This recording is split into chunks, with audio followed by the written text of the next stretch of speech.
we begin approaching the very end. But before we get to it, well, we have to see some extra playoffs. And well, today we're going to be watching Ronda Rising go up against the Rejects in a best-of-3 format. I'm PuffoBob, and joined by me is going to be the man, the myth, the legend that's been leading you through the majority of Wales in this entire season. Three Wales. just a guy. Just Wales. Just 3 Wales. Not Wales Esports League. I'm just a Wales tour guide now. Yeah. Yeah. Listen, we're gonna speed run through this because you might have noticed it's not quite 7 p.m. right now. We're running a little bit late. So let's just very quickly run over the groups from the past 2 weeks. So let's have a look at those now. Red Kites, top of Group A, Ronda Rising in second, Ghostly Gamer Squad in third. They didn't get a win. Over on the other side, similar story with the Rejects, the Pit Ponies, and the Wolfhounds, all just in that same order. And again, I'm rushing through this because we kind of want to get started into the game, but that leads us into our playoffs. Now, the Red Kites versus the Pit Ponies was going to be the game that we're going to do today, but unfortunately, the Pit Ponies had to forfeit, which means that we're now on the other semi-final. Rejects taking on Ronda Rising, and some technical issues have meant that we are about 30 minutes delayed. But with that, we now have the map ban. We've got Nighthaven Labs, we've got Clubhouse, we've got Bank, Bob. Yes, we do, and we're excited for them. Well, the second map is where I'm going to be sticking to. I'm really loving to see where that's going to head. The first one, though, Nighthaven Labs. I'd say it's the best mix of all maps. It's a beautiful map in competitive and SI. Everywhere we see it, there's action and there's beauty. I feel like that map has brought so much potential out of players that, honestly, I can't wait to see what Ronda Rising and the Rejects are going to have to offer up for today. But a lot is on the line, Pastor, because whoever wins right now, like you said, it is going to be going up into the grand finals versus the biggest champion of all the seasons of Red Kites when it comes to Rainbow Six Siege, and that is none other than Red Kites. Yes, it absolutely is. The Red Kites, they look really, really strong. Obviously, you would have seen them play today in a best-of-3. It's not the case. Instead, we have the Rejects, we have the Ronda Rising, and we have Nighthaven Labs. We also have a world record for probably the quickest intro ever done. So we can pat ourselves on the back for that. Blackbeard immediately taken away here is not all that surprising. He's very, very strong. Obviously, having a shield is a big advantage anyway. Being able to use a rifle and a shield is pretty busted. But honestly, he's just so strong, Bob. He is. He is, and so is Monty. We really don't like those metal plates. No one does. I mean, it leaves out poor Blitz, the angry little brother, but what are you to do when the 2 larger ones are gotten rid of? Well, hopefully the Blitz is going to be enough to carry you through, and if not, beggars can be choosers, so no shields for the attacking side. When we head over to that defense, that so-called vice versa, the Azami is going to be the first one off the pick, where she thrives absolutely everywhere. You pick her on Jim, she's going to be good on Cash. You pick her on Cash, she's going to be good on the side of Garage. Downstairs, don't even mention it. Azami is a powerhouse, has been since release, and even up until now, and let's see who the second one on the defense is to make a 4 out of 4, and well, none other than the Malusi, which has been having a real good time with those wub-wubs. Yeah, she absolutely has. It's interesting because the first 3 are kind of all shield. I mean, think about what Azami's gadget is. It's basically many, many, many deployable shields for the defense. So most shields possible have been gotten rid of, and the Malusi as well. A lot of information can be quite distracting, and they also slow you down if you want to be playing aggressive, or if you want to leave things late into the round, the Banshees prevent you from doing both of those. So it's it makes so much sense that we're seeing Malusi being taken away here. Into the first round, though, we're heading up onto the top floor here in the command center and servers. So let's see what happens here with Ronda Rising. We've got a Thorn, which is interesting, but I am liking the look of the Kaid. IT Breach is so damn important on this site. It makes sense that you want to keep that closed. You know, I like the Kaid as well, but where's the Tubarão, lads? Ronda Rising, you have such a strong operator up to pick. He's not banned. And yet again, the Kate Claw doesn't have that recharge time like the Bandit battery to counteract the Ace's Selma speed. And with it, the Thatcher as well, and the Maverick, just to put a bit of spice on that breach. The Rejects are going to be having themselves easy ground if they play their cards correctly and don't swing out into unimportant corners, nooks, and crannies. As up until now, Ronda Rising, as much as I'm loving the Thorn, as you mentioned yet again, the Goyo to stall them all out, that's all due to time. But time won't matter when the Rejects don't even need to work for their breach. They can get it just as easily, and so they do with the opening from Flary. Hello. Oh no, it's adding up already here, Bob. They've already got a 4 versus 5, the Thorn taken down, Gadget's probably already placed, and now the Maverick can get underway, opening up this wall. Out goes the second spread, and this one should be just easy as that, as long as they can do it correctly. This should be an easy breach. In the meantime, though, like you're saying, they don't have to work for this breach. It's just like that, and with the Kaid Claw now taken down at least briefly, reactivated again. Hello? Is the Maverick struggling? I guess they do have to work for the breach. I'm sorry, the Rejects didn't know.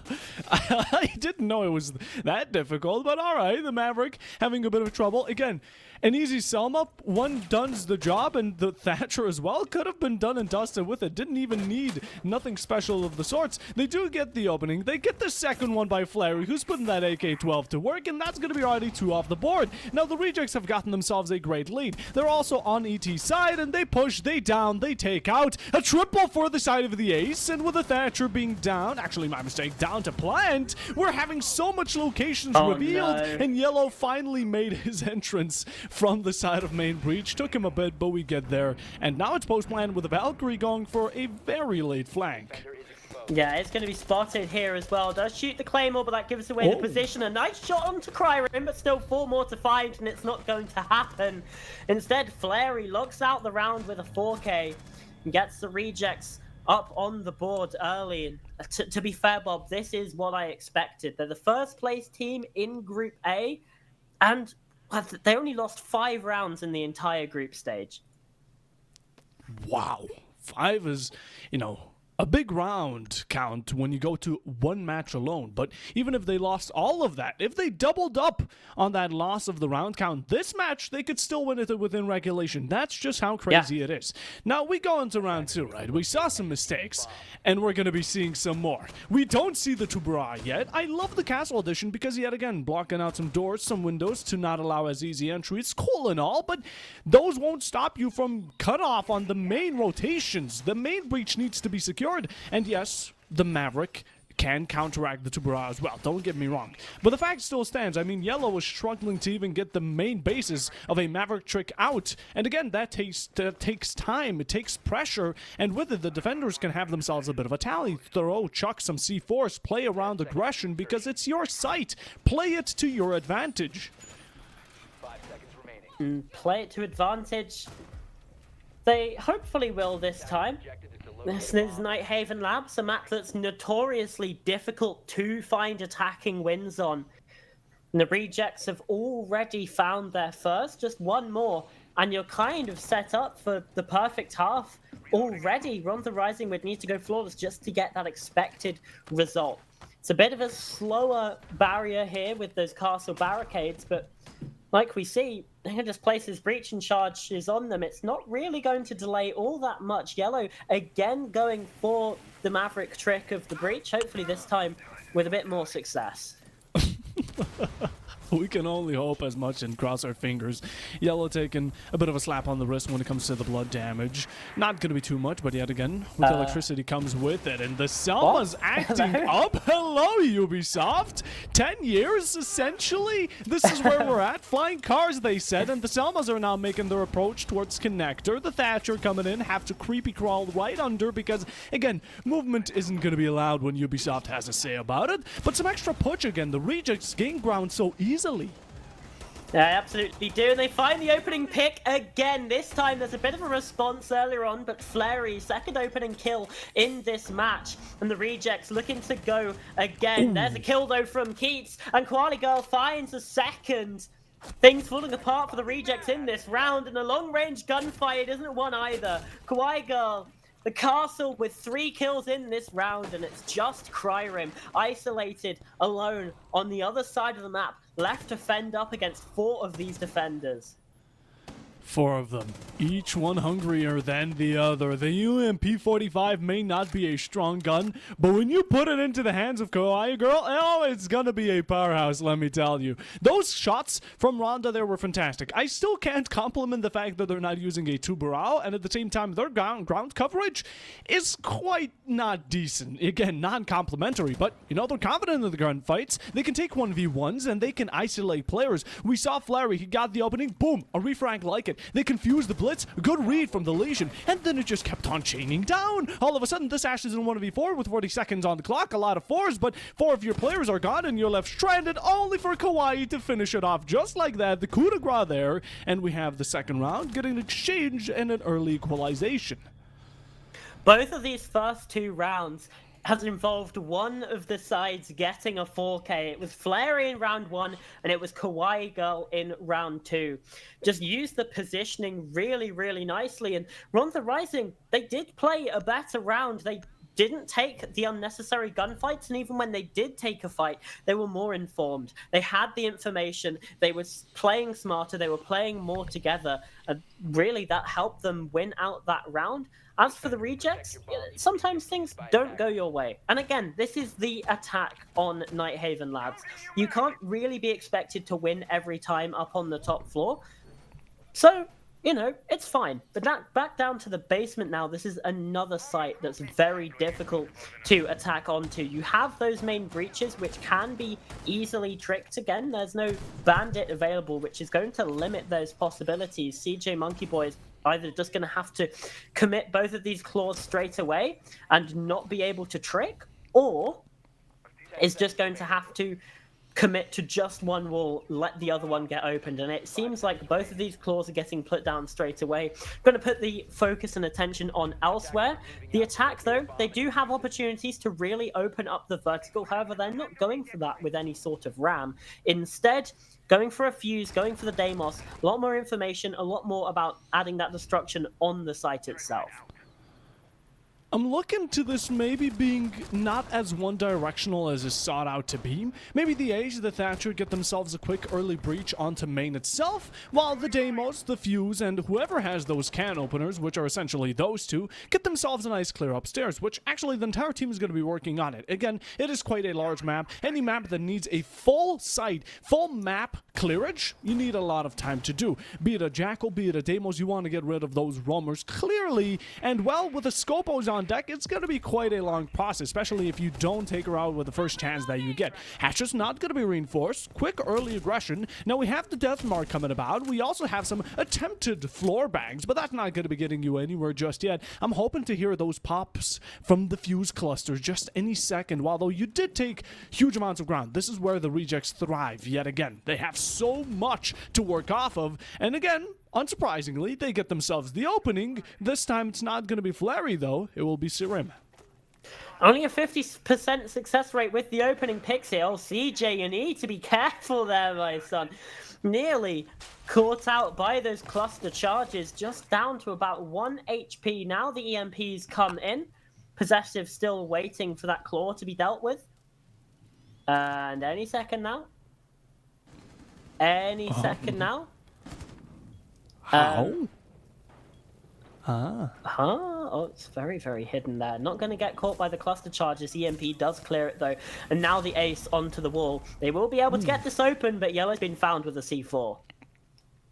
That's a huge boom here. Again, Kawaii Girl, not only guns in hand, but utility going to be used quite well. That fuse had so much value, and I love it. The Goyo's already popped, and now you have none of that time wastage. You were wishing right now for a smoke, because when main breach is exposed like this, yes, you can hold down your mirrors, but watch out for verticals. As much as yellow could be an essential asset, Flary's still on that gun, and that MK14 is what you need to be wary of. Spotted out on pillar. People are looking to get a bit more aggressive rather than passive, and so you do with a beautiful headshot onto one. That's going to be E-Girl, a lot of girls. But yet again, we're shooting down players, mowing them down. 2 remaining for Ronda Rising and the mirror on Goyo. Low HP on one. The other one can back up a fight, but so can you with 1 HP if you land those headshots. The plant going down. Final few seconds. Can we deny it? No, it's going to be default and even held from the outside. But the Vector is put onto the kill feed again. And can it happen? Comes up close and personal. Not sure about the information. Information is peaking. Gunfights such as these, and you're looking to go around those corners, nooks and crannies. You're searching, but yet you find nothing as the Claymore claims one. Now it's all down to this crossfire. Can you establish it nicely? Kawaii being held from right, peeks out, gets none. As of course, it's going to be Passy with the final one. Yet again, that AK-12 claims another soul. That was so close. Those last 2 players, Possessive and I can't remember who the other player was, but they so very nearly lined up for the rejects. Kawaii Girl nearly lands the clutch, but instead it does not happen. Rejects already up to their quota of those 2 rounds. That's what you're looking for on this map. It tends to favor the defense. A 4-2 is the expected. Rejects get more. Now they're putting themselves in a brilliant position to pretty much win this map straight away. I mean, it is their own map pick. You expect them to be confident, but Ronda Rising did start on the defense. You'd think, or they chose to start on the defense as well. So you'd think that they think this is where their best chance of finding rounds is. Honestly, I'm just surprised that the rejects are the ones having this overstep. Ronda Rising have constantly been on the bottom part of it. They've been trying to catch up to the rejects, and although in the second round they did so quite ferociously, I can't lie. Those kills and heads popping like balloons, none other description than it. They're still behind. And of course, the rejects, they claim a second one, 3-3. This is going to be a bad second half if Ronda Rising don't put their foot down, because they need to win 3 in a row to have somewhat of a comfort zone, right? Again, if the rejects claim any more than an extra, it's going to be absolute chaos going into the defense, even considering the fact that the rejects, again, good at taking ground. Gunfights are strong. It may be a bit less than what Ronda seemed to be proving, but in the end, they can pull their own weight without a doubt, and they can lure out Ronda for their mistakes and put them down. Yeah, absolutely can. In this, so I mean, rejects, they did start the season strong. Like I said, they only dropped 5 rounds in the group stage. So entire tournament so far, they've dropped 6. A very, very strong team. Obviously, Ronda Rising aren't going to go down without a fight. That much is clear. However, I think you are looking at this with the rejects being the favorites in this match. Yeah, as much as the name kind of goes towards the fact that they may be losing, they're the only ones rejecting any type of L. They're putting the W out there. I mean, these rounds have been dominant. Okay, it's the first 3. We can't judge too much, right? No, because if Ronda Rising don't adapt and overcome in any second, again, the rejects have been more of a punish and play. Although they themselves, going off of these 1v1s, they're not perfect, right? We're all human in the end, and this is Rainbow Six Siege, for God's sakes. But still, the rejects, if they can find these comfort zones on the attack, once they start, there is no stopping them. And that's the main issue. We go back downstairs. We're hoping that history repeats itself for Ronda Rising, because when they give a site a second chance, that's where they seem to be good, and that's where they should be able to put in a bit more of a fight. Now, we look at these lineups, right? They've started to change a bit more. We don't really see that Solus anymore. We don't see that Goyo. No, now we're rocking a Dark Jaeger and Thorn. Yeah, I don't know how I feel about that. I mean, if you're bringing a Jaeger, why not just bring a Wamai, right? True. Especially for a fuse. A lot more opportunity to actually get those tricks. The Kaid Claw tricked out there on the main breach as well. So, you know, perhaps a Bandit could also have been useful, not as susceptible to the tricks from or to the EMPs from the Thatcher. There's just all of those little differences, and I'm sorry to say, Bob, I am I'm a certified Thorn hater. I'm sorry to say. I think there's not much use in an ability that's just a glorified proximity alarm that doesn't do anything. Sheed, though, does do something, and that's fine. The opening pick, Flary, who has been by far the best player for the Rejects this game, is now taken down. That's also your Dockerby. A lot of information can no longer be used. Well, hopefully Kiedis didn't hear you out on being a professional Thorn hater, because I maybe didn't say that's going to professional, be I said fueling the heart. certified. I said Okay, I'm certified. I'm putting words into your mouth. I apologize. I wanted to make it a bit more dramatic. Maybe that's going to be fueling up the passion for Ronda Rising, as they're right now a bit more on the front leg. They've actually stepped over the Rejects for just once. Can they do it again and again and again? That's the big question. We haven't been seeing that Muge action, so the Deimos is going to be a bit of a blunder to work against. You do try to escape. While we do have some C4s on deck, hopefully they're not going to go to waste. Make them count, because verticality here is a huge play. And if you open up extra holes for the attackers to work off of, well, yet again, you're giving them a bit of an easier job to say. Now we head down to this last minute and 10. We start pushing down. While I do love that the Thatcher, again, one-dimensional pushes are not to be liked. That's why we have multiple pushes coming out, and this extra pressure, oh, it's going to be working quite finely.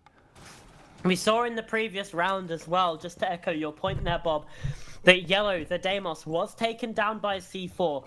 There is an opportunity for it to happen again, but no, in fact, I lied. Both of those C4s have already been used, which just means that these rounds cannot... the C4s cannot be run out. There's still barely any time. They're running down the clock here. Sheed's found a second, and there's barely any damage being dealt back the other way. Yellow taking some shots through the floor, and a 5 versus 3, making a 5 versus 2. Sheed with a triple, and a 2 versus 5. What can the Rejects do? They're looking to find any sort of entry into this site. Claymore again. At least, hopefully, this time it finds success and value. But Cryrim can't cover all these angles at once. He's going to have to get off possessive. There's barely any time. Now sticking this into red time. Diffuser being planted. The hop off. He's got enough. You need to plant the diffuser, but gets killed in the process. And just like that, we're tied up again. In moments where these rounds get messy, the Rejects get brought down to Ronda Rising's level, and they can just win out on the gunfights. It's 2-2. We are going to be having ourselves a bit of a pause, but let's take a look back and have ourselves a run down memory lane. Because what just happened there in the final seconds? You have yourself a really good hold, a strong one of that. A Claymore behind you, okay, maybe put a drone or whatever. If it wasn't there, the A's decided to peek on to nothing. I don't know if it was a buggy sound cue or something on his side, but in the end, they peeked out, they got themselves even less time, with the plant being 75% down. Now that's a bit of a blunder. Then you decide to go for a replant and peek out again for the final second? At least stick to it if nothing else. Give your teammate that extra pressure. If the player is already outside the building, outside main breach, having such a good hold on the diffuser, let him keep it. Give him a drone. Give him some sort of support. Give him that last push that he needs, if it helps him in any case. But the fact that it went down to a 2v4, that could have been a 1v3 with maybe the post plant. Again, we're looking to get the smallest chances, but as long as they're above whatever that performance was, I would still prefer to see those. Yeah, it's such a messy way to end that round. Because like you say, just stick the plant. Like, that gets off for no reason twice, and then they lose the round on time. It's... Again, that's why I said it's in the minutia, in those late round moments, the comms perhaps getting a little bit scrambled. You could tell that they weren't entirely sure what was happening in EXO, what was happening through the breach as well.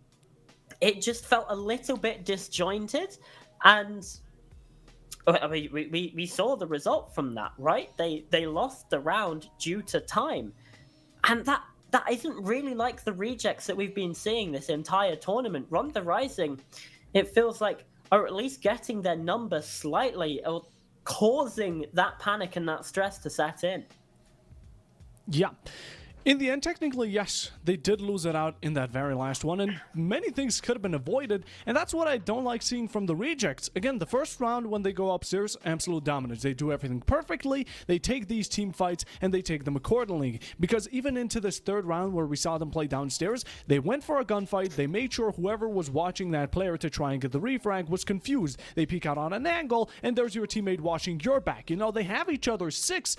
But in the second round as well, and in the fourth one that you lost, you just let go of that pressure, that extra coverage. And I don't know why, but they go for 1v1s, which clearly they don't seem to be winning. And then they get themselves stuck in 1vx situations, 2vx situations with 10-20 seconds remaining. That's just not a good way to go out. Yes, they're on the attack. We can give them a bit of an excuse. Maybe they're going to be having themselves work to the bone a bit more on defense and those rounds piling up. But again, if you can get rounds, why bother and just go for the extra mile to get them early on and have a quicker match without taking any extra chances? Yeah, with this, you're giving Run the Rising the opportunity to get settled into the game, to start feeling confident, and that's always a dangerous Run the Rising. We do have a bit of history with these teams.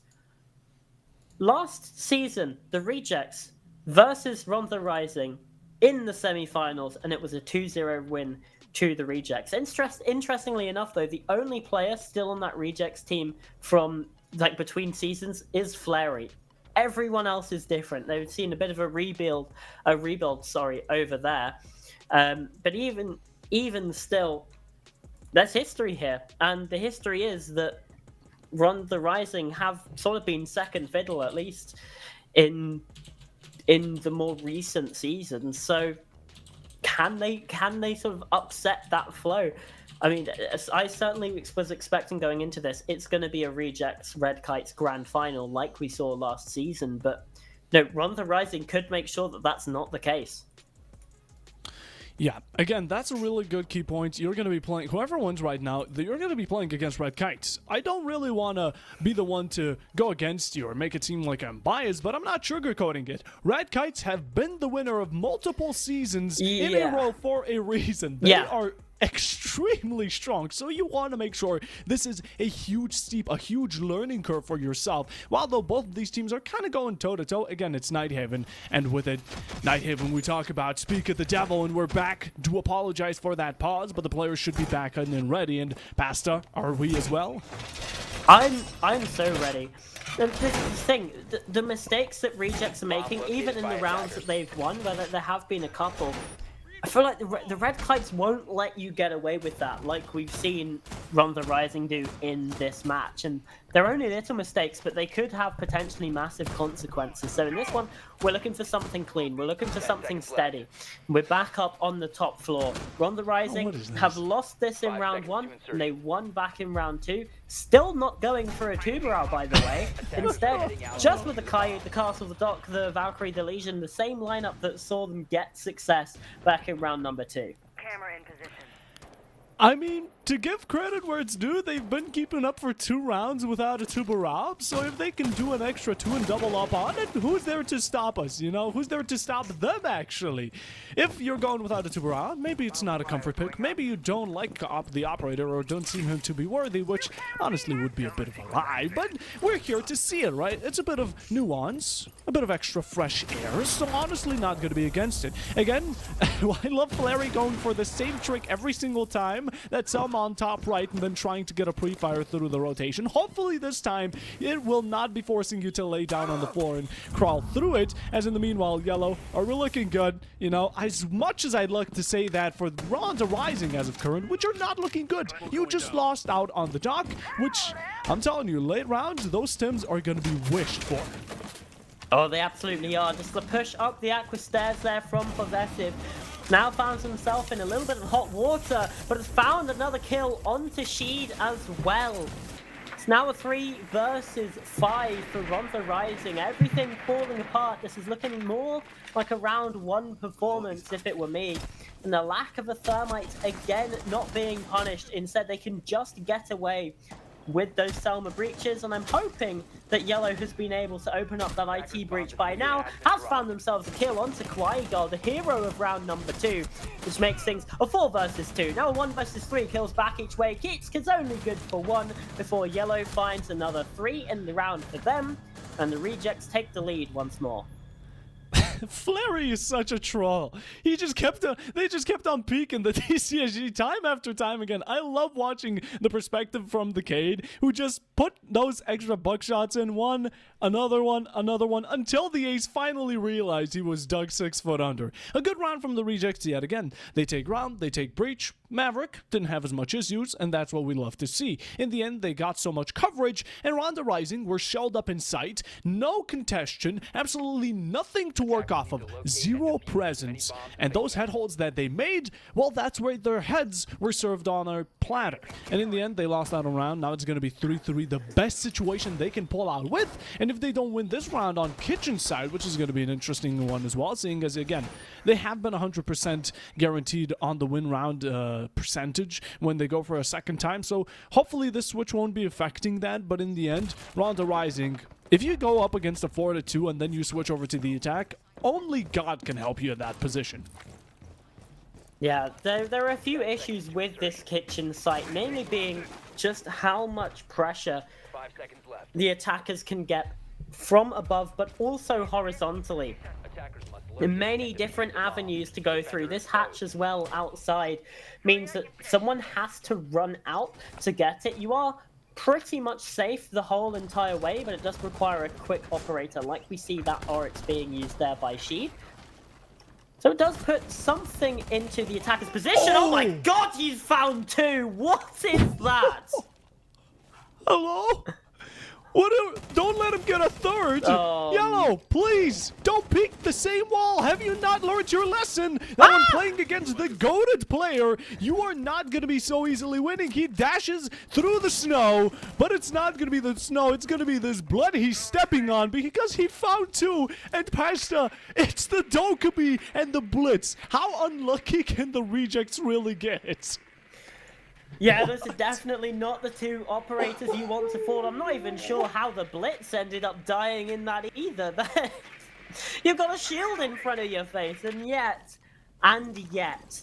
Sheed still comes up with 2 eliminations. A 5 versus 3 straight away for Ronda Rising. Hey, you know what? I was saying this site isn't the best, but if you've got players that can just pull that out, then it doesn't even matter where you are, what you're playing. That sort of kill is absolutely ridiculous. He's going for more here, Sheed, and okay, finally taken down.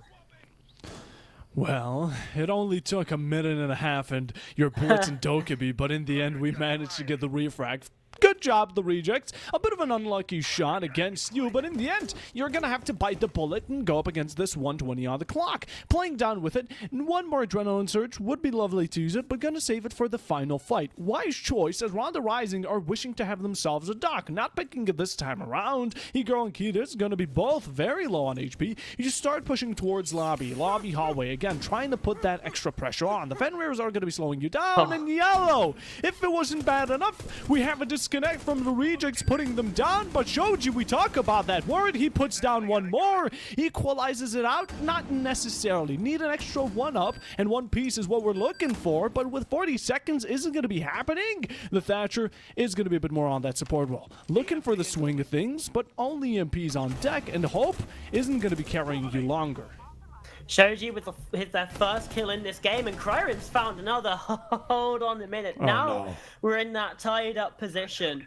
CJ Monkey Boy and E-Girl, the latter of which is yet to find a kill inside of this match, have to hold on against Kryrim and Shoji.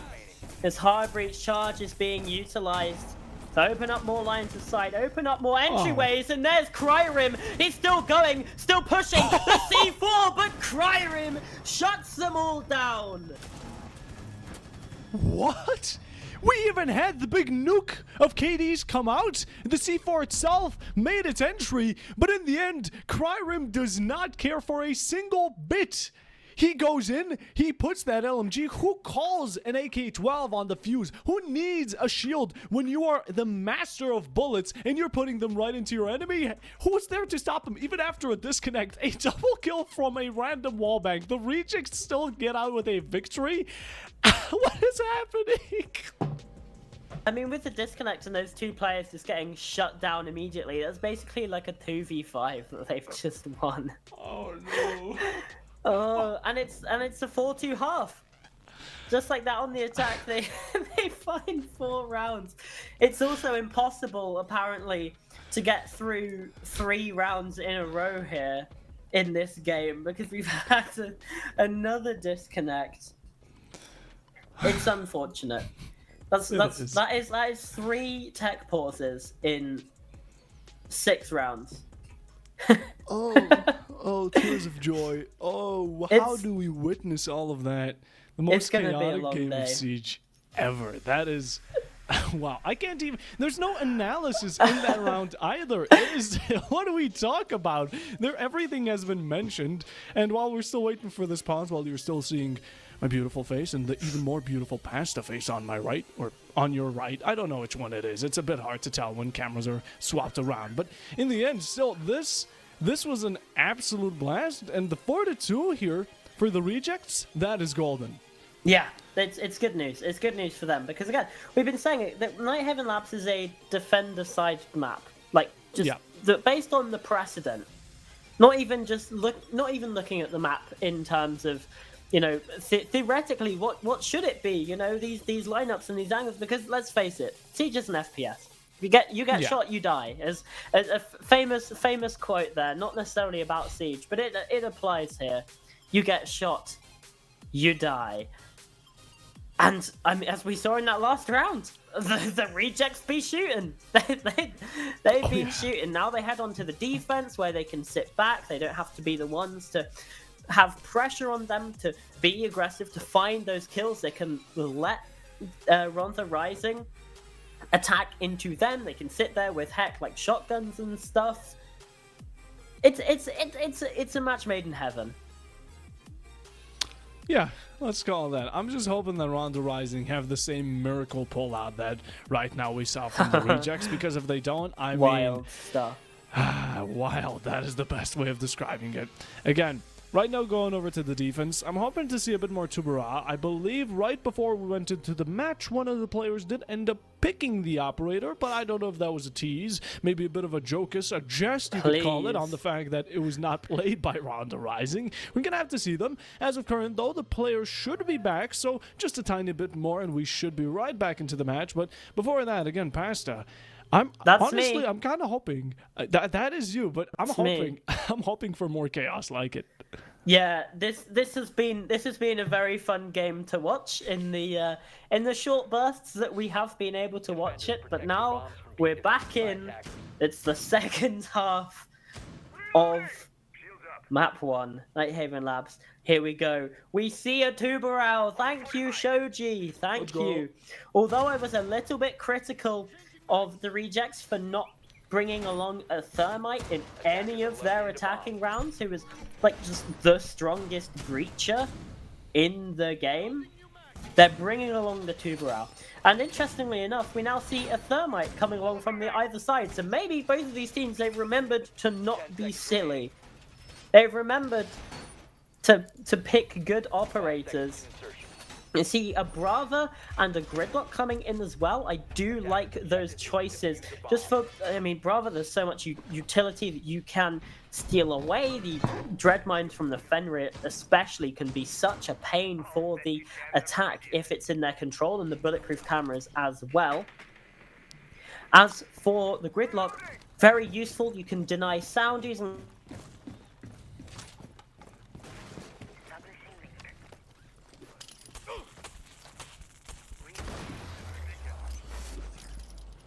Oh, the Tuberao does have a bit more of extra work.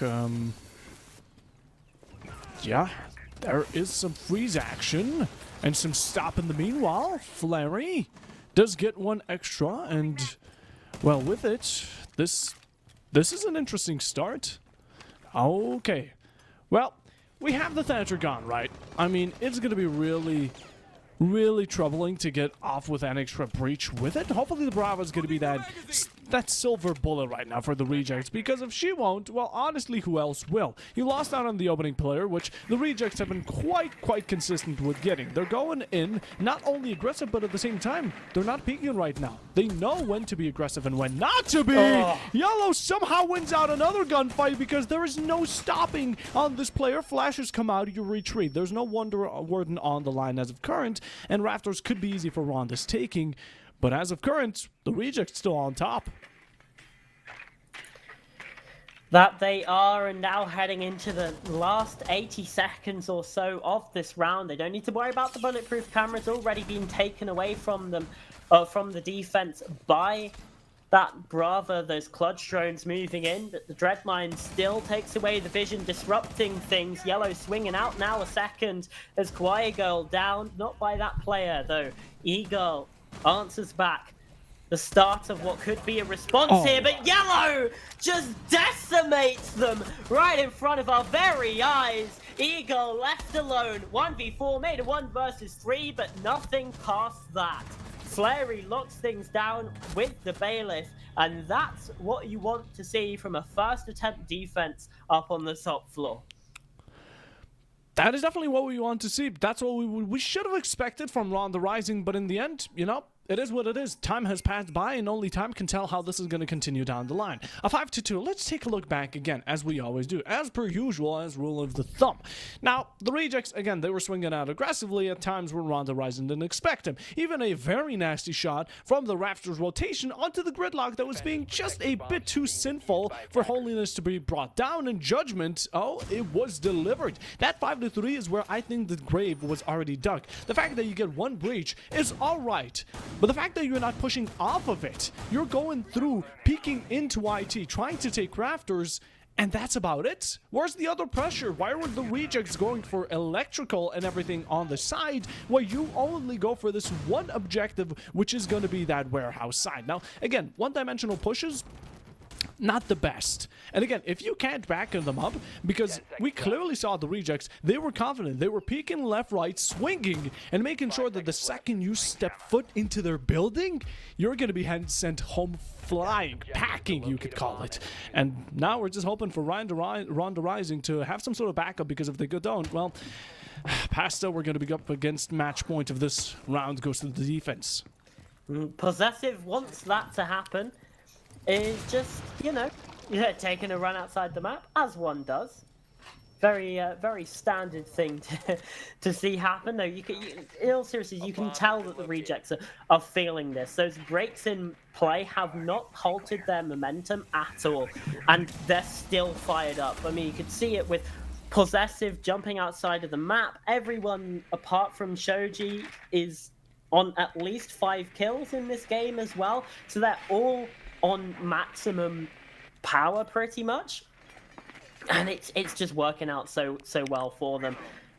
Team play, I'm looking to see a little bit more. The breach left open, so no hard breach necessary, at least on that first room, and 3 players roaming upstairs as well.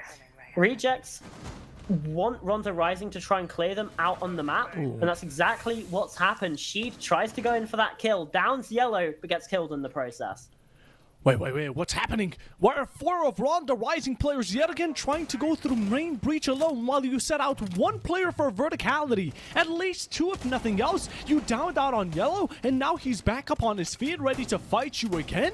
That is one of the grave mistakes, and your grave will be dug if you continue making them. You make your entrance into single, that's great, but you're taking up a fight that's above you, and Possessive with the K1A shot, making beautiful bullets to silver. Just absolute greatness. A 5v3, we've seen this before. Previous round, as a matter of fact, and your main breach isn't even fully opened. It seems like Ronda Rising have found themselves in a bit of a tussle. You try shooting it through an E-Girl, that's going to be a confident shot. You find Flary, good value off of it, but you need an extra one as one gets taken out, refrags right after, and the Rejects are not going to be backing off of a fight. 2 versus 3, this is still very winnable here for Ronda Rising, but they have to find an entryway into the site, which now they have. CJ inside of Tank, looking to maybe get a plant started, and does it tucked in the corner. Shoji, the only one on this level to try and find it. And the impact grenades from above don't work out either. That's the diffuser planted. It's now become so much more winnable here for Ronda Rising. They have to hold their angles, but Cryrim found one. The whiff onto the second, but Shoji round the corner. Rejects not deterred and find match points. Well, not just yet. Possessive really does want that defuse. Is Cryrim going to be allowing it? Oh, that SMG-11, it bent its bullets in the very last few seconds. And that few shots in the magazine that were left were actually the coup de grace for one of the players that were really the pillar right now in that situation. Ironically, also standing on pillar. But Ronda Rising, you called it. They're up against match point, and they need to win 4 rounds in a row. With how they've been dealing up until now, I don't think that's going to be very possible. I'm not saying impossible, but it's improbable. Chances low, and odds are against you, as right now the Rejects are golden. They are sitting on their throne, and they're not going to be dethroned so easily. We go back to control room. This is going to be great. The Rejects can definitely work off of it quite well, as, I mean, they've been quick on the adapt. They lose out on one player upstairs. Well, lose out. Down one player above. That's not going to be the worst situation ever, right? But this first floor combines it very nicely. We have that needed aggression from the verticality, which the Rejects, I mean, they can keep. The Ronda Rising didn't even try contesting it, which they will have to now. If we don't see any type of up to down push, Ronda Rising, you are bound to lose this one. Yeah, the vertical is so necessary, and on this site as well, very, very important. From both above and below, Rejects can play below the site here if they want to. Play the denial of the plant with those C4s. It's very, very powerful. 5 seconds to go.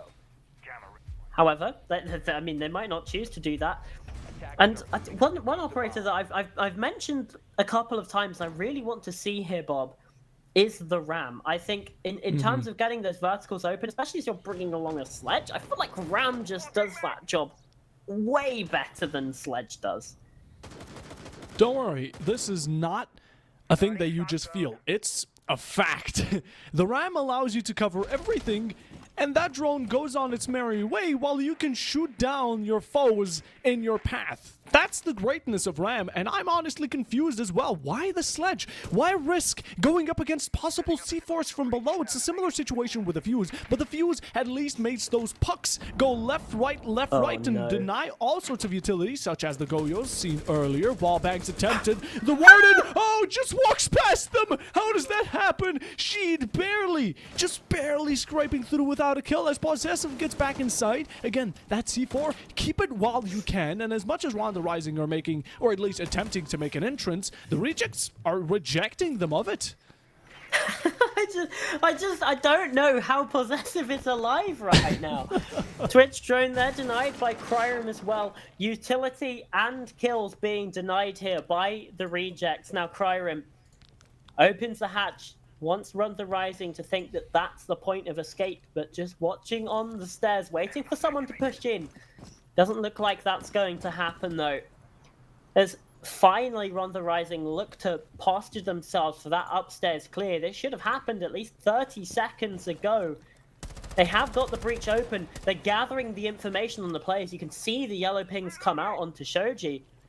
But they're just so slow in taking this. This is a round that could be won to time.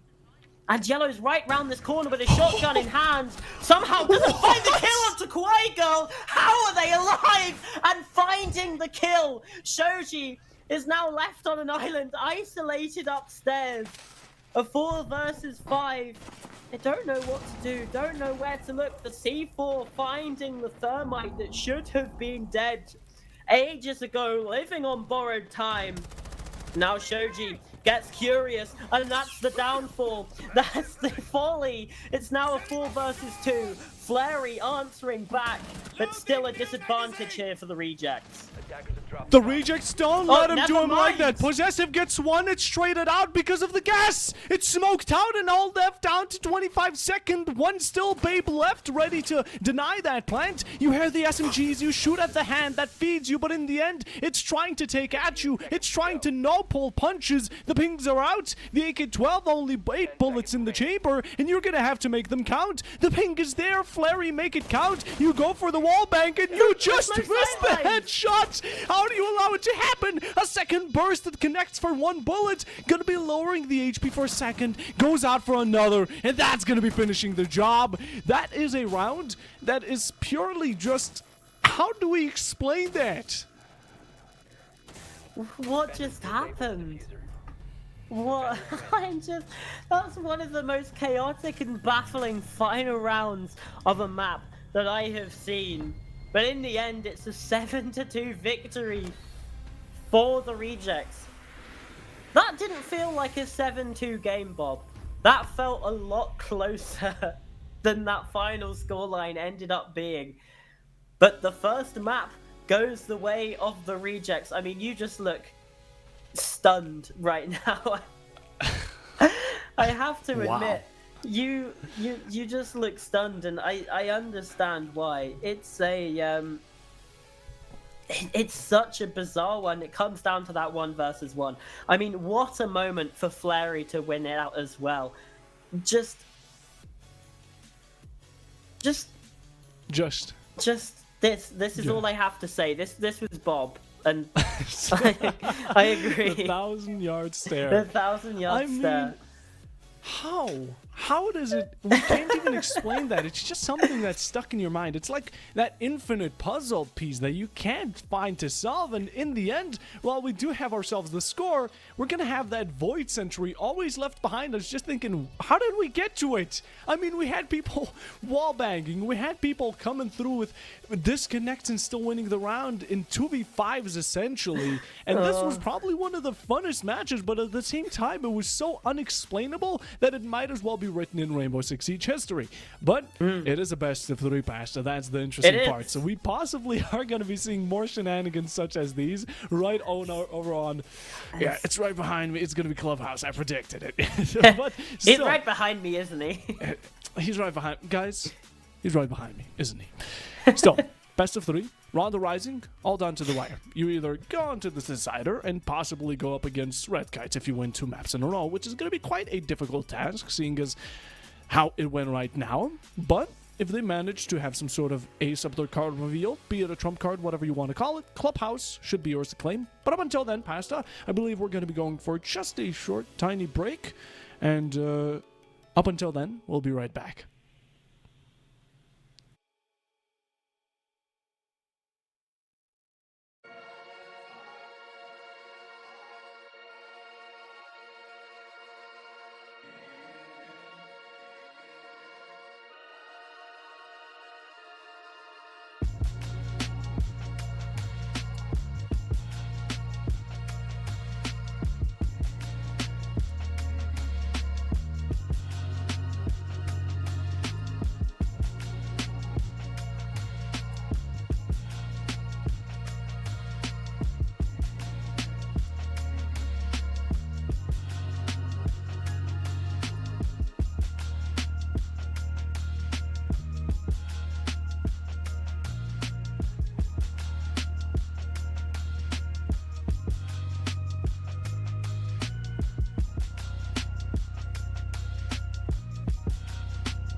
Hello everyone, welcome back. It's been an evening so far. It's certainly been one of the evenings of all time. I'm still Pasta, still joined by PuffoBob. We've got map 2 coming up, and Bob, are you able to tell us where we might be going? If maybe look around, see what map 2 might be. Guys? Guys, He's standing right behind me, isn't he? well, we've already done that joke. Come on now. Earlier it was a bit messy, you know. It's even funnier the second time. Always repeat your jokes. Folks at home, always repeat your jokes. They'll always get funnier the second time. I've gone blurry as well. It's a power of the joke. What's funnier the second time? What's funnier the second time, Bob? The second half of what we just witnessed on Nighthaven Labs. God. That was as much as if anyone missed out on it, I recommend you wait for the VOD to be uploaded and go rewatch Nighthaven because it was well worth it. It was worth it. That was fantastic. But in the meanwhile, Pasta, you said it. It's Clubhouse, and well, what do Ronda Rising have to lose if they don't win out on Clubhouse? Their spot in the final is what they have to lose. This is the problem. For Ronda Rising, they need to win these next 2 maps in a row. And sure, they weren't quite as confident on Nighthaven Labs, but the rejects did pick it. But picking into Clubhouse, you've got to expect rejects will be able to know how to play here as well. It's one of the most basic maps in the pool. And the rejects have left it open for good reason. Rejects in that first map just looked a tier above Ronda Rising. As much as it did feel quite close in the moment, that 7-2 scoreline, and especially the second half, even when they were at such disadvantages, they had players disconnect during the round, they get caught by some lucky sprays through walls, they're still able to win things out. And now here on Clubhouse, the first 2 operators taken away, Montaigne again from Ronda Rising, those shield being taken away. But the rejects have opted to ban away the Deimos here, Bob. That's interesting, because they were the ones to most likely use it on Nighthaven themselves. Yeah. They were the ones to really find value off of the Deimos, and honestly, I guess they really just don't want to play it against themselves. They don't want to be served their own medicine, as you could say. Now we head over to the defensive bans, and this is really interesting, because again, no Tubarao ban on Clubhouse, no Cade ban, no Azami ban. What? Okay, look, don't get me wrong. Fenrir and Mira are powerhouses, but they are not nearly as strong as what the other 3 deadly horsemen of the apocalypse have to bring in their toolkits. And honestly, this is going to be another match of mayhem if we allow the defenders to have such a good time. And well, the rejects will be the ones starting us off, so I'm going to be interested to see what they bring. And well, they don't bring any of what I just mentioned. Attackers need to locate and defuse bombs. No, instead we have a Maestro coming along. We've got a castle. Oh. Now I do like the Maestro here actually. Mm-hmm. We've been seeing a lot more Maestro being used, like in Tier 1, especially heading into the 6th Invitational. Looks really strong. Those cameras, especially like we see being used here upstairs, and we've got a Mute Mozzie combo. How long ago has it been since we've seen a proper Mute Mozzie? And combining with the castle, placing the barriers upstairs, Seconds to go. this is feeling very SSG roam to me here, Bob. Seconds remaining. It is. It is really going down that path, and what happens with the SSG roam is that you could necessarily call it a high-risk, high-reward strategy. If you don't have your angles covered, a single slip-by from the attacker into bar, and your entire strategy falls into ruins. They get access to a 4v1 on site, they get themselves easy entry, and with it, you are blocked outside of your own site and are in more of a Valorant situation to go for a post-plan retake, which is extremely difficult in Rainbow Six Siege. Now as we go for it, Ronda Rising are going to be a bit more quick on the move. Do love to see the buck, but yet again, I mean, where's the Ram? Yeah, Ram would be a very powerful operator here. Buck is still pretty good. You know, this isn't not a sledge, for instance. The Hibana's still in spawn, though. I'm hoping this isn't a disconnect situation because, I mean, very useful. That's your hard breach. That is your hard breach. The only hard breach being brought along for Ron the Rising right now is on Sheed with those ex-Kairos pellets. You don't have any secondary hard breaches, you don't have a thermite, you don't have an ace either. That could be a potential problem because now these hatches can't get opened up, you can't gain access in towards dirt, and there we go. We do see ex-Kairos being used up, but they're on the clear upstairs. Already half of the round gone as well. Do they know that the site is the basement? Time is ticking away, Pasta, and unless they start getting quick on their feet, it's gonna get kicked off the clock any minute now because a minute and 15 is all that remains. Again, you mentioned it, the bug, good one. Would love to see the ramp being used on main hallways, just chuck it down again. Same goes for kitchen, and maybe even destroy some castles while you're at it. Okay, you have the Hibana to do the job. And in the meanwhile, we see why this Maestro is going to be such a strong hold. In the meanwhile as well, I'll return back to the topic. The mute is the first one to be picked up. That's going to be yellow from the reject. It's not the greatest of losses, right? But again, they're trading out players for time, and the pressure is just going to keep on piling if the rejects to keep this up. There's only 8 pellets left for the Hibana as well, and with only 40 seconds, you have to hope the hatch gets open quickly. And like you said, we see why the Maestro is so important. The floor opened up below the evil eye can zap away the ex-Kairos on the hatch, deny that hard breach completely. There's the play, the denial. The drone's being taken out as well. Flary, though, in a gunfight. Keatus also being taken down low. 15 seconds left. There's barely any time left to do it with. 12 seconds. They're barely anywhere near the site. CJ is just sprinting down this staircase, shut down by Possessive. The diffuser now cold on the floor. Case completely denied. And Kawaii Girl falling also. Operators, you have run out of The time. time runs out before the final kill could come on through. But it's still around for the rejects. What are Ron the Riser doing? What are they doing? The Buck was on main stairs watching a brick wall, or rather the stair gate or the stair fence itself, while a Mozzie had a contention of none other than the diffuser in the final 10 seconds, pushing up with a P10 Roni mid-reload, comes out as the victor of that gunfight, which wasn't even a gunfight. That was a bully session, a horror movie for casters.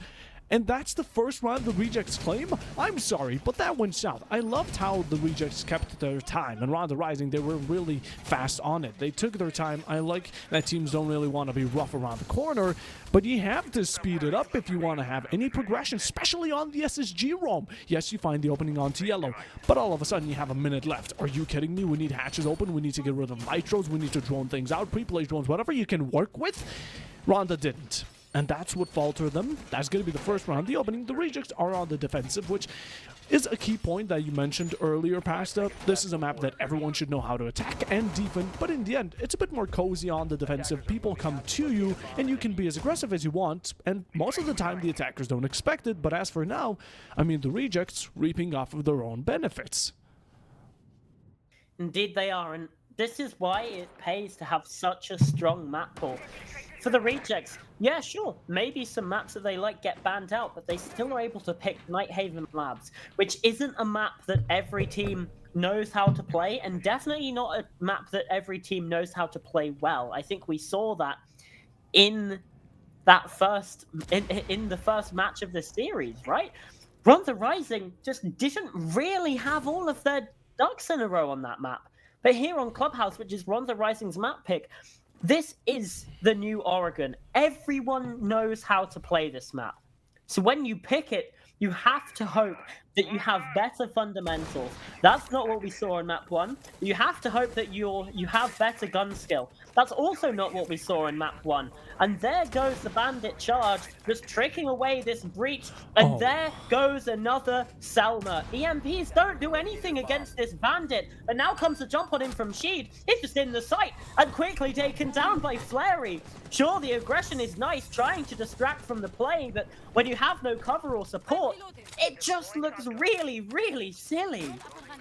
It looks selfish, and at the same time, when you have no support, why not be the support yourself? You're Hibana, for God's sakes. Open up the castle barricades so the bandit can't trick no longer. What is happening, Wanda? You just sent your main breach into site itself amidst all of the chaos, and again, trying to catch these players off guard. Yeah, it's a high-risk, high-reward strategy, don't get me wrong, but it's absolutely phenomenal how you could have even thought that there was a getaway with it. In the end, I love how Kawaii Girl there thought that was a Claymore and tried putting a breach onto the ground. In the end, Flary's still going to be keeping up the pressure. Not only the pressure, the KD going up, and so is Business because he's standing on it. 2 kills already, 55. The defenders looking absolutely golden as they have 3 more to shut down while they're getting pushed out by Flames of the Goyo, and Possessive getting one with the Vector, a second one as well, and going hand in hand. The Rejects need only 2 players to wipe out the majority of Rwanda Rising. A dropout from Laji, and Yellow there with the coup de grace, a flawless round. And Pasta, what is happening? It's just a complete collapse from Rwanda Rising. This is your map pick. This is your opportunity to show us that you can compete in this game. And instead, they have a first round where they take so long to clear anything that they run out of time. They can't breach properly. They have to run down staircases into players that can just sprint, that can just swing you. You're in a sprint animation. You've got no chance. And then there's a flawless round where your entry player is a Hibana who opens up the castle barricade, and instead of using that opening to, you know, cover, make sure that the bandit can't trick the breach so that the breach can get open so that your entire team can flood in, they just sprint into the site and die. They're not bringing along a thermite, which would be the ideal operator for that wall, the only one with timing good enough to try and counteract the bandit. Instead, what you have is you have an ace that you have to throw it, which means you have to have the EMP pop before you throw it, otherwise the timing doesn't work out. Or you have Hibana, whose gadget is so slow to activate that any bandit in the world, even a geriatric boomer in a care home, would be able to deny that trick away. And it's a flawless round because they just lose every single one of the gunfights. Now it's CCTV cache. Yes, it's a tertiary site, but this used to be the best defending site on this map. It's still so strong, and the Rejects just have barely looked challenged on Clubhouse so far. Rwanda Rising, please show us why you have picked this map. They have the breach now. This is huge. Again, we see large plays from Rwanda and they gain some sort of advantage. But how they always manage to pivot away from their own lead is absolutely phenomenal. The Izami now going to be played on Rafters, which is going to be, again, nothing short of expected. We have 5 players on both teams, but we have the time running out. The Rejects, again, they can stick back and watch all of this unfold. The Kopatao hopefully going to be put a bit more to work to counter out the Izami, flush her from this 90 Rafter side. Vlary watching from below to try and deny any aggression, going for nasty pre-fires, although sadly those won't be connecting just yet. But as of current, Rwanda Rising, they don't feel any pressure, nor are they applying it to the wound, because the Rejects, they can move freely. Yes, there's a big hole made by the thermite. One big hole coming right up, but not one into your head, because there have been no kills, no flush outs, rotations still made, not cut off. We have some pings. The Izami is having a bit of trouble, and trouble it brings because Kawaii is going to be the one on it, and Castle still holding down your entire lineup. Finally, we see something positive here from Rwanda Rising. Now a 5 versus 4, that opening kill established, and Kawaii Girls found a second on the entry into the site. Now flashbangs in. Gonna be able to plant this diffuser, but no, because the player with the case is the one taking the gunfights.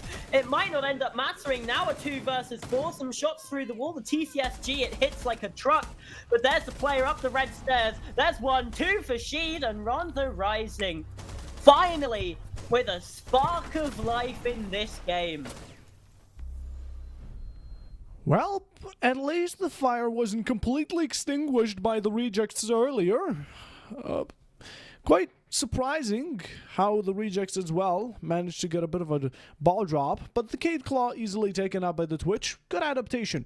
Add a bit of Twitch action, they don't expect it. You haven't really been using that as commonly to take out necessarily the Kate Claws in general, and we're still a bit earlier in, so of course the rejects lose out on main breach. What happens after? Well, the Izami peeks out, and that aggression is punished. As much as the rejects have been on a lead right now and are still in that one-round deficit favoring them, Raw the Rising are not going to be too, I would say, cocky. But the rejects are, and that's what punished them in the end. They were peeking for nothing. They could have held their ground, and again, they were wasting time so nicely, but they just let go of the aspect. In a snap of their fingers, it was all gone, which Round the Rising, props to them for managing to pull down their fight.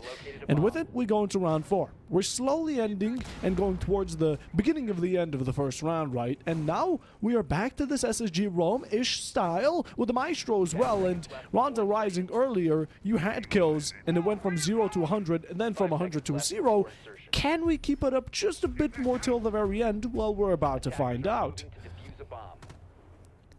Yeah, indeed we are. They could not really deal with this Rome, and it took them so long to get any sort of progress on this Rome clear. So, we need to see them pick up the pace, right? That is, for sure, they lost the round on time, and they might have even lost it on kills because they ended up having to just sprint through anyway. So, I'm liking this. This is definitely a lot more pacey from them so far. Already opening up logistics, and they should know about this Maestro Cam play and ploy upstairs as well. Should be able to deal with that, no problems. No issues at all. Now we have again big holes coming right up. Round the Rising taking a very quick approach towards not only this attack, but at the same time they're clearing ground. That's great to see. Not wasting time as well because 2 minutes are still on the clock. And while though we do have some roaming potential, that's the entire strategy, right? The rejects would need the execution to come out instantly if they were to clear out everyone, which is practically impossible. Hopefully Yellow's going to be as early of a victim as he was earlier because that's going to be favoring Ronda. I do believe it was Sheed who was the first one to take him out. Now we aren't seeing that progress just yet, but they're setting up for it. I think that's where their execution really pivots towards. Not the fact that they go down to side itself. It's the fact that they clear out these players and then just keep up the pressure. They start pacing it very nicely, and as it amplifies over time, they get themselves a path into sight with players wiped off and them having the top of the leaderboard. But a lot of conditions, right? And that's where we have to start stepping in a bit more quicker here, Ronda, because 1 minute remains, and Yellow is going to be making sure that E-Girl doesn't remain on the kill board. It's such a slow round again. Now Yellow's finally taken down by Sheed, but there's a kill from Flary. The drop comes in onto Blue.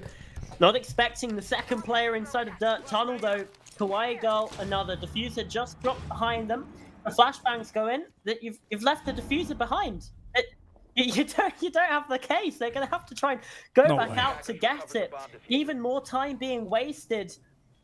And again, that kitchen hatch not being breached. It's taking so long. The kills, though, are coming in. This time, though, the catch on the cross and the connection. Evil Eye taking them down. Zippity Zap taken out. Moto hatch opened up. They can use this as a point of entry. But now the case is stranded on the site, and there's only 20 seconds left to try and recover it. 20 seconds to go as they push on in. The drop comes through. Players being pinged out on the drones. And Sheed has found a third. He could be the hero that they need. And he gets the fourth with a bearing 9.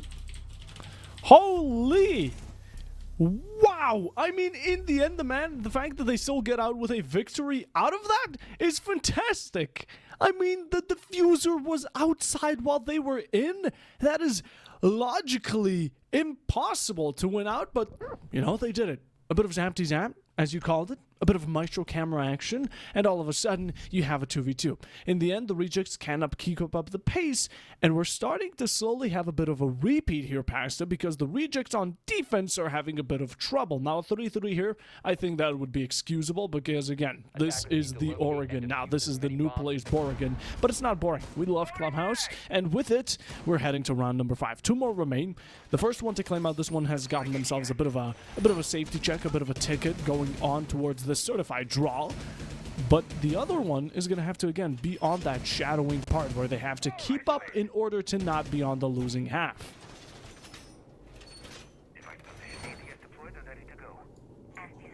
2-2. This is kind of what I was hoping that we'd see in map 1 as well, right? It's a close fight between both of these teams, and yeah, sure, it got to 2-2 in map 1, but the vibe here is different. I don't know if you'll agree with me here, Bob. It was the first map was very. It kind of swung in momentum on each of those rounds, whereas this has been fairly close, especially these last 2 rounds. They have been close. And we were quite critical of Ronda Rising, I mean, myself especially, on those first couple of rounds. But they have woken up. They found their form inside of this game. And the question is, are they going to be able to continue said form? So many questions, but no answers. Not just yet. Again, we're going to have to see how it all unfolds. All their attacks have been a bit more slow-paced. At the very beginning, they go in very fastly. They get to the actual building itself, open up these holes and opportunities, but they don't necessarily push off of them so quickly as they did at the beginning. So they slow down for a bit. They get their joining in again. Really want to be 100% on where everyone is, what they want to push, and how they want to stick to it. Now, as for still, they're definitely getting to it. Oh, this Flores is going to be some nasty work, but I think it's going to be going for the long way. Well, anyone could be covering hatch. We do have it come through. It is not destroyed, and the Zami has to back off. Again, comfort zones taken out, and now the entirety of rejects have had to give up Logi and the majority of construction because Ronda Rising forced them to do so. Yeah, forced away. Shoji still on this breach, but Ronda Rising, they're learning. They have a thermite, but why did you not place it straight away, Eagle? The Flores cleared the player out from that position, and there's no more RCE Roteros left. That's a colossal misplay of the utility in this moment. Well, I guess Ronda Rising are gonna have to give out and work with what they're given. They may not have that main breach, and we have a drop from the case again. The thermite into logisticals, just fully belly flopping as if nothing were to matter. When going up main, we have seen a lot of Seer players, even on red side, put up quite a dominant performance here. Hopefully will be covered. The bandit is lurking on your right, and maybe just those pre-fires are going to be coming through, but Shoji wins it out, reads you like a book. 3 remain, and even with a disconnect from the rejects for a second time today, they still keep up the pace, still have 1 player above, and then not a single one has been killed, but Flary is going off, kills himself. A second one for the round, peeks out with the castle, is going to be getting a bit too cocky again, and rejects, don't drop the ball again. You have 10 seconds to last, you can do it. Cryrim is taken out, a backup from the Warden as he's not able to get the final touch, but the case is on logistics, and there's simply no time. Ronda Rising, this is a shame with how you lose it out. Never mind. All of the positive things I said, I take them back. Okay. That is a joke. That was still, for the most part, a decent round from Ronda Rising. Whatever happened with the thermite on that breach is inexcusable, right? Like, the Flores clears the player. That's your opportunity to plant. They almost had that placed, and then they wait for the exothermic charge to get triggered. And then they can't clear that position. Okay, we have to look for other points of entry. And the player with the diffuser just drops into logistics without it being cleared? Like, sure, I like the game plan that they had. One slight mistake, they have to adapt, and the adaptation is just nowhere near up to the standard that we want it to be. Like, do I exactly know what the right play is? No, but I also don't have all of the information, right? It feels like that those mid-round aspects, those adaptations on the fly, are where we're seeing the difference between these two squads, and that round illustrated it. The rejects lose out on the player due to technical difficulties. Ronda Rising lose out on a player due to him deciding he wants to drop logistics hatch alone when people are holding it with the case in hand. Hey, you know what? He's being fair, right? You know, it's being Fair play. It's a good sportsmanship as well. Yeah, sure. Let's call that. Let's give them the diffuser as well to make up for what happened in Yeah. the previous match, right? Even though they lost out on the second 2 rounds, both of them where there was a disconnect, which is, and that slight mistake that you called, it wasn't slight. It was a thermite breach on Jacuzzi. For the love of God, Ronda Rising, get it together. We know you have the potential. Again, there are times where they are so good. They have it, right? They have it, but all of a sudden it's gone. It's like their hands, ankles, everything is just broken. And I called it out during the round as well. They made good adaptations into that round, right? They brought along the thermite. They used the Flores to deal with the breach. They did everything that we wanted to see from them in round number 2. But it's that spanner in the works. They just cannot deal with it, as it seems like. My question is now, do we see CCTV cash, or do we go back down to the basement from the rejects here on the defense? Because they did lose CCTV quite. It wasn't really that close. Let's face it. It was. Yeah, the time was a tiny bit worrying, but you know they still opened the breach up very, very quickly. They did everything that we wanted them to do in decent time. Sure, getting actually into the site and getting the kills took a while, but when it did happen, it was fairly fast after that. So, where do we go? Because the basement round was close, but I mean, if you're losing basement on Clubhouse when you're defending, I mean, it's not a great look. So I would imagine that we go back down to the basement. We saw them continue that rotation onto gym bedroom, but I think we return back instead of risking it on that tertiary site. Possibly. Honestly, these teams have always managed to surprise us. Yeah. Round after round, I Boss say stage. to myself, it does look like it's scripted though.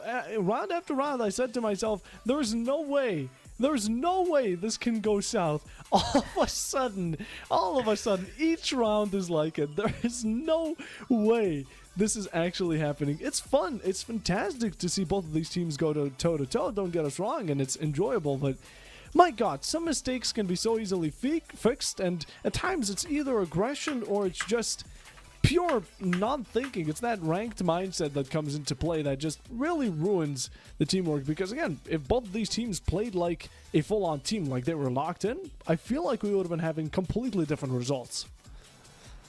Yeah, it absolutely does. So it's such a difficult position to be in, and we've got these technical difficulties again. Woo! Yeah. Ready for round number 6, but I think we're going to toss it to a very quick break just while we get all these things sorted out. You probably had enough of me and Bob just yapping through these technical difficulties, so we'll give your ears a rest, and we'll come back when we are ready to head back into Clubhouse.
Welcome back, everyone. We are here, round 6 of Clubhouse. We've finally made it, Bob. Yeah, you're making it sound like it was a grueling task, and honestly, I can't blame you. It was. It was for not only us, but the teams as well, I believe. They've both been struggling to see who can manage to surprise everyone the most and still outcome as the winner, which props to them. I genuinely cannot say this more, but I have not been as jaw-dropped in any other match as I have up until now. And Rejects Ronda Rising are taking it away. They need to be nominated for this. Generational performance. Generational performance. You might notice as well that all of the score lines for the players, you know, kill, deaths, assists, have reset to 0. We've had a rehost, that's why things took as long as they did. I think actually it might have been 2 rehosts, because of course it was. But now we're back here, and the Rejects, they've opted to continue their rotation back up to CCTV. This is a brilliant opportunity for Ronda Rising to get that 3-3 half that would be so strong for them. Rejects, we have to see them hold on here. Please hold on tight, because it's going to be a bumpy ride here. We're going into the final one of the first half. Round 6, Ronda Rising playing against Series Point, and a ticket to the grand final that will be given to the Rejects if they manage to take Clubhouse under their own belt. The Two Morale are going to be a great addition. The Rejects really putting it to work. Thatcher EMPs are going to be coming out for an extra bit. 2 wasted, and that is the entire arsenal gone for the Thatcher. Interesting.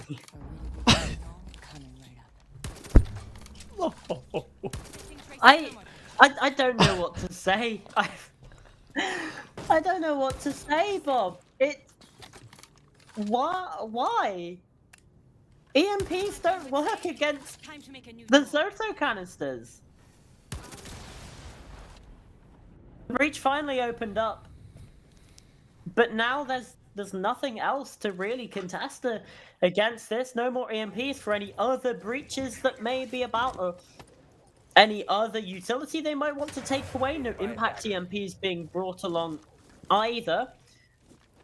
So that bulletproof cameras, it's staying there. It's going to be providing information on everything that Ronda Rising are doing.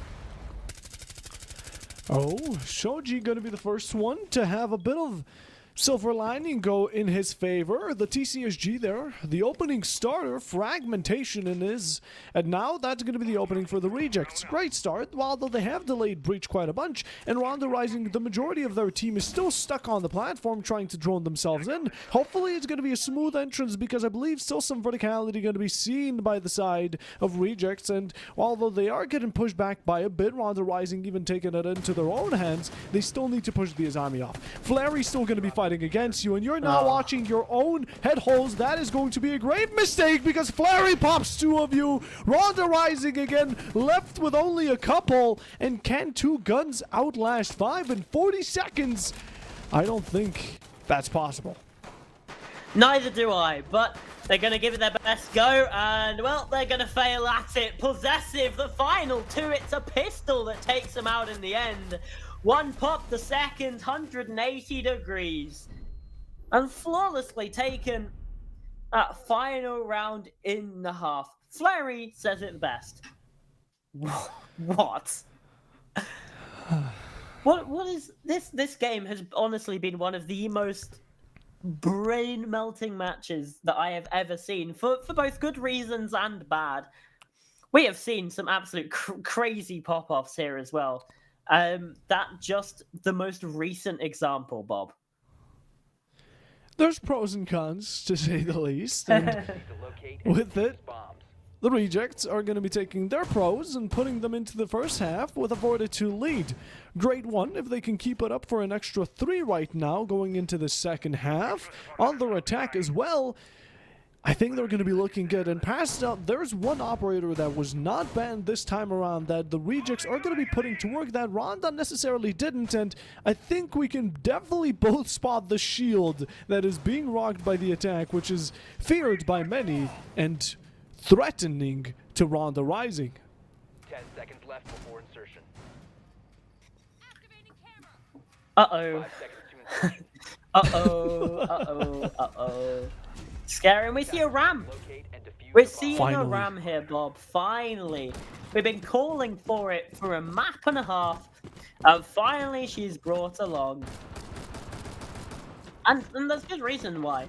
I mean, this is the ultimate vertical distraction. You get 3 boogie drones. You can automatically open up barricades by throwing them through as well if you want to for those quick entries.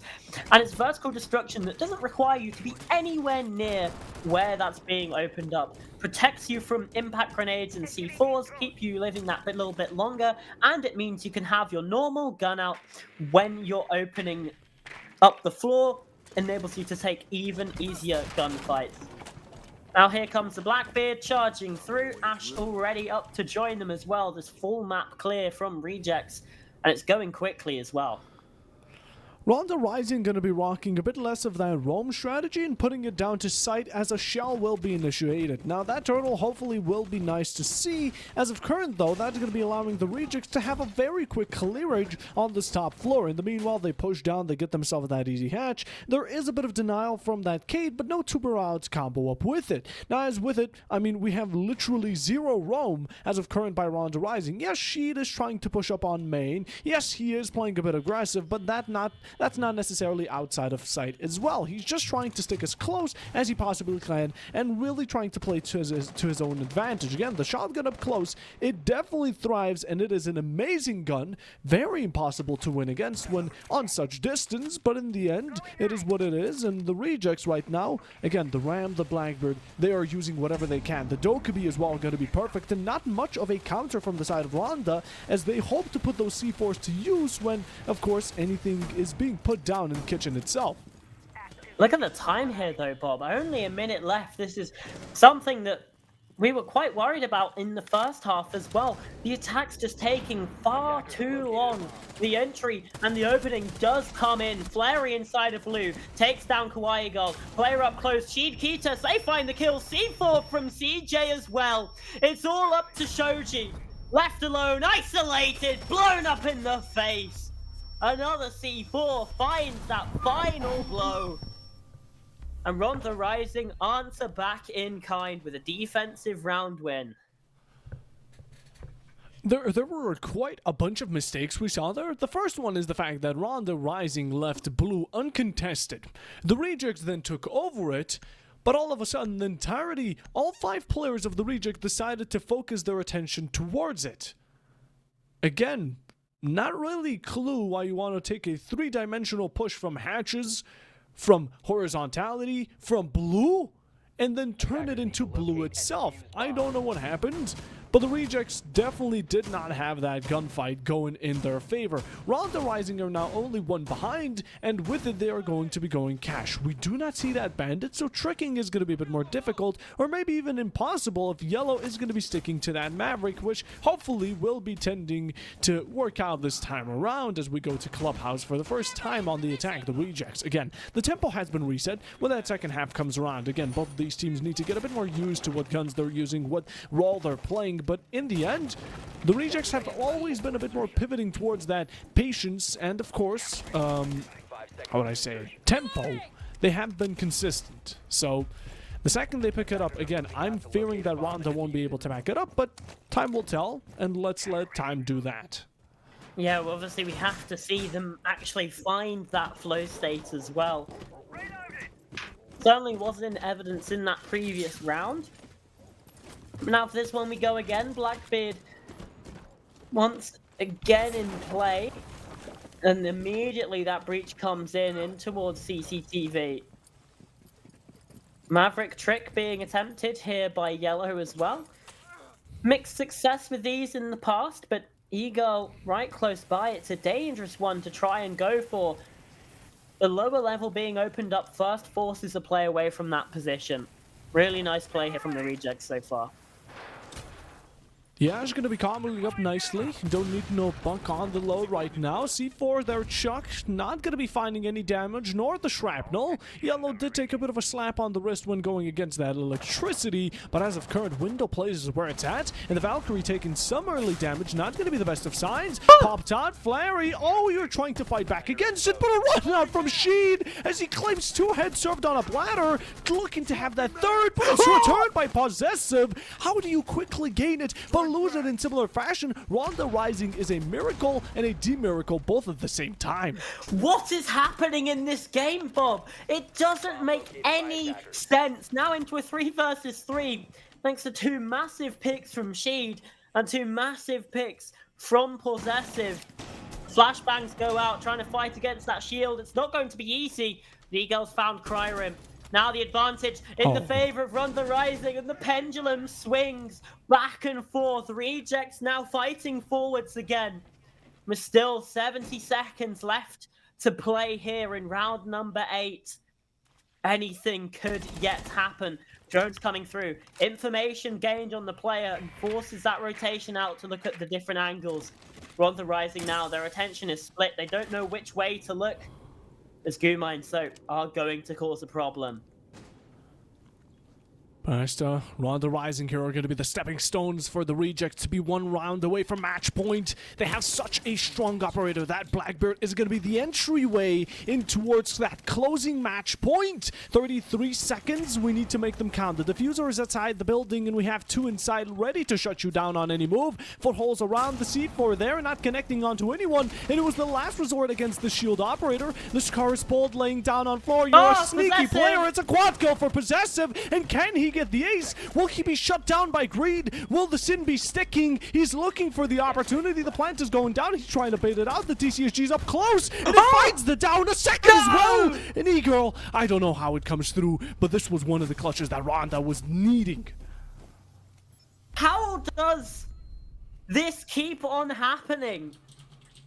Like, you never ever know the way that these rounds are going to end. I mean, it was a 5v5 to a 3v5 to a 3v3 to a 2v3 to a 2v2, a 1v2, and then that 1v2 player clutches things out. I don't know how these rounds are so sloppy yet so entertaining. That was an incredible round. And in the final moments, Eagle able to win things out. Little bit concerning that the player didn't get off the plant when their teammate was downed. Seemed to be no reaction. Maybe thought they had enough time for the stick, but unfortunately Eagle was just playing things a little bit further up. Now we head onto this tertiary site, CCTV cache, where we saw mixed success in the first half. And this is where Ronda Rising got their attacks going. Are we going to see the same thing here? I can't predict anything anymore. I feel like my prediction charm has ran out. I don't think there's any way where we can manage to have our voices know the result of the outcome. And the previous round has still left me in shock. I feel like I'm in anesthesia. I mean, the fact that the TCSG was such a deadly gun, I get that. On close range, even after the nerf, it is not a thing that can be trifled with. But the fact that you have a 2v1 going, a quad from a single player being the star hero that was needed, and Ronda Rising still coming out on top, is just a thing that should happen. That Bandit does back off. We're back to round number 9. Again, it's an equalization, and both of these players right now are just reaching as deep as they can for that lead. Yeah, drones coming in as well. Information, an important part of this game. If you don't take informed decisions in gunfights, then you're going to get caught out. Eagle trying to spot the player, but Possessive ready and waiting for it. Opening kill goes the way of the Rejects, but Flary falls. Swigirl with that kill, and now choosing to sit inside of that Cow and Hive launcher. Out goes the C4, distracting, tearing the attention away from the rest of the attack. And it seems like it's working, because Sheed has been able to find that kill. Claymore's taken down as well. He's preparing for the run out, that peak play. He's going to be able to take it. Shoji falls as well. Now a 4 versus 2. Is Ronda going to be able to turn the tables here and make sure to dethrone the rejects of the lead that 4-2 they were given, blessed with, and have themselves the second half be their saving grace?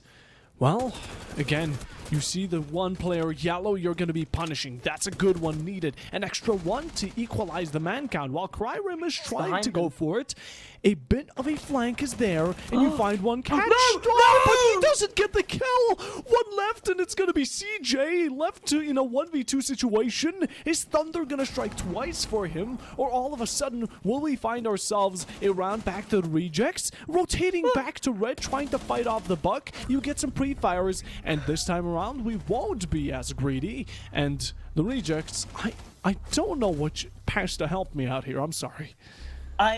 I wish I could. I honestly wish I could, Bob. It keeps on happening again. That's such an unfortunate whiff there from Sheed, because that position wins you the round. Getting at least even just one of those kills means your teammates in a 1 versus 1. They don't have to panic as much. Especially if you kill the player with the diffuser on the outside, but with the shots on the player outside, they then get a kill onto your teammate in the site, and you can't make the transition onto the player inside a construction. It all comes crashing down. Now the rejects, they have the lead. They're in a decent position to even just take us to overtime. And are 2 rounds away from winning this series entirely. Denying Ronda Rising that trip to bank. That map 3 decider. Instead booking their own spot in the grand final against the Red Kites next week. I don't know. I hope that question can be answered in chat, because I just don't get it. I feel like this is scripted. I'm not even joking. At this point, it may be a show. I don't know. I'm not trying to downplay on the teams. I'm not trying to insult. Keep that in mind. It is merely the fact that there has not been, I think there has not been a more chaotic, competitive game in Rainbow Six Siege ever.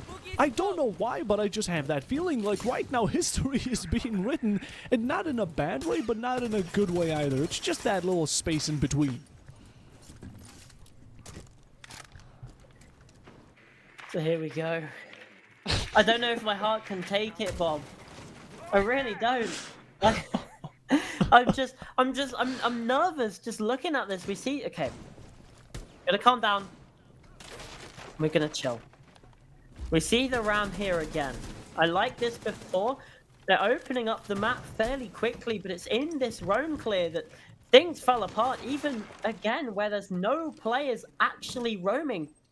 It just took far too long to clear the map. And they lost things on time again. Deja vu from the first half, obviously, with the sides being switched. Please be quicker this time around. Please. I beg of you, rejects. I beg of you. We're still at the top of the building with 1 minute and 30. We get a ping onto one of these players, and that could have been a potential pre-fire still standing there for availability. Take the gunfight while it's in your hands, please. I believe the back off was initiated.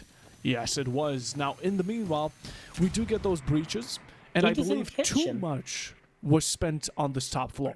A bomb has been located. Warden's in kitchen here. Yep. If they're not going for kitchen hatch, that's fine, but this is still a massive opportunity for a flank to come on through later. And I don't think they have the information inside of this room.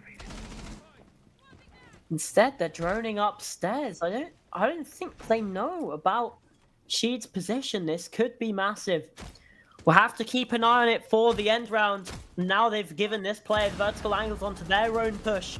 Possessive down at the bottom of the stairs, finds one, that's Eagle, and now the Warden called into action. Sheed with one, now running down the stairs. There's no communication again! Use your microphones, please, I'm begging!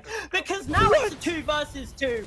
The trades come back and forth. Goyo canisters wreaking havoc. 1 versus 2. Rejects should not have been allowed to win that round, and yet it comes to pass. What is happening? The warden takes out the book. Okay. Then we have... Oh my god. Then we have...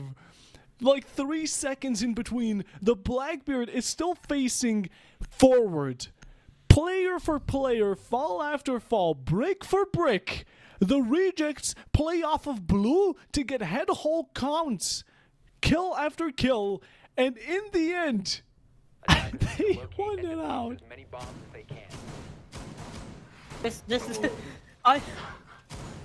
This game is slightly infuriating now. I'm gonna be honest with you, Bob. I can't. It's pure chaos. Pure chaos. This is the game that breaks me. I have never felt broken. Now I have. Now I know what it's like to be. Therapy. Okay, I'll book therapy for tomorrow. Round Rising, the Rejects, you have done it. I don't know how, but each single match you have surprised us, and the surprise is honestly outstanding. The Rejects now on match point and past them. If this goes on to bank, I don't know what we're gonna do with ourselves. I might have a cardiac arrest. I'm gonna have a cardiac arrest, or I'm gonna suffer a stroke after a blood vessel in my brain just explodes.